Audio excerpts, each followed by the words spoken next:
બચાવના ચોપડવા પુલ પાસે રવિવારે સાંજે ચીરેના બુટલેગરે પોલીસની ટીમ પર જીપ ચઢાવી હત્યાનો પ્રયાસની ઘટનામાં એક બહુ મોટો ખુલાસો આજે બચાવની એડિશનલ ચીફ જ્યુડિશિયલ મેજિસ્ટ્રેટની કોર્ટમાં થયો હતો।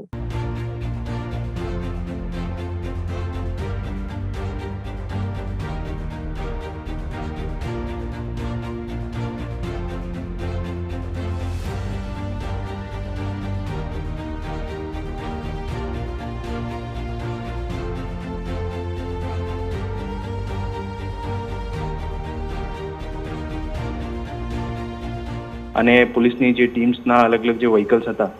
એમના ઉપર પણ જે છે આગળ પાછળથી જે છે ડેમેજ કરવાનો પ્રયાસ કર્યો। ત્યારે જે છે પોલીસના એક પીએસઆઈ અને એક સ્ટાફ એ ઉતરીને પણ એમને રોકવાની કોશિશ કરાવી, પણ ત્યારે પણ એ જ્યારે નહીં રોકતા હતા ત્યારે જે છે સ્વ બચાવમાં ફાયરિંગ જે છે એમના ઉપર કર્યું છે અને ત્યારે ગાડી રોકી અને એના પછી એ બંને પકડવામાં આવ્યા છે, જેમાં સાથે એક મહિલા પોલીસકર્મી જે છે એમને પણ પોલીસ દ્વારા પકડવામાં